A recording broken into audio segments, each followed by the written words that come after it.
Hello and welcome to episode 518 of the Daily Sales Message podcast, where every single day I share a piece of simple, actionable advice. It's designed to help you feel more confident and sell more stuff too. Now, assumption. Assumption is something in life, but in sales and selling in particular, that we've got to be really, really careful of, because if you assume people know things, or if you assume certain things, you're kind of leaving yourself in for a bit of a rough ride, because maybe that's not the case. And I have this quite a lot when I deal with people say, oh, we sell to CFOs, chief financial officers, or driving instructors, or whoever they're selling to. Of course, they know what that is. They should know what that is. And my argument there is, well, maybe they should. But what if they don't? What if they don't? Because most people, if they don't understand something, won't ask, won't make themselves known, not publicly. They might discreetly try and Google something, but they won't necessarily make themselves known. And if they're in a group, they'll just lie and pretend to know things they don't know, because they don't want to embarrass themselves. So if you assume somebody knows something and they don't, they're probably not going to tell you they don't know it, because they don't want to look stupid. And as such, the conversation kind of diverges from there, because we're no longer connected, because you literally don't know what I'm talking about. So when it comes to assumption in sales and selling and messaging, the only assumption we can absolutely positively, confidently make every single time is that nobody knows anything.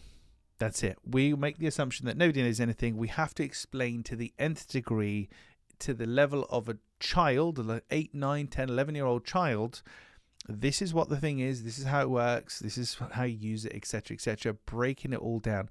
The second you omit something from your messaging, because everybody knows what LCD stands for, or DVD, or whatever, that's when you lose people who don't understand those terms, don't understand what you're going on about, they don't connect with you, and then they don't buy from you.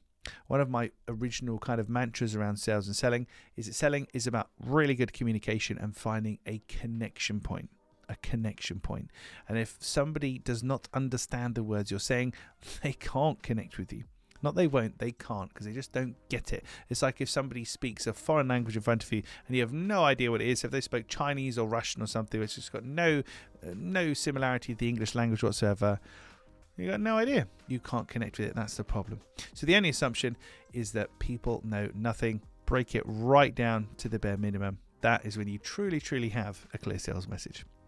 Right, that's it for this episode of the podcast. Tomorrow, in episode 519, we're going to be talking about 2 types of communication. It's along the lines of today, to be honest, with making an assumption. 2 types of communication, and which one I prefer. You can probably guess straight away, but I'll tell you which one I prefer tomorrow. In the meantime, if you haven't already, please hit the like, subscribe, share, comment button. Any way that you can interact with this will be really, really useful, because it tells the algorithmic gods to share our content with more people wherever you happen to be watching or listening to this. Thank you again. I'll catch you tomorrow for another fast-paced, fast-talking edition of the Daily Sales Message.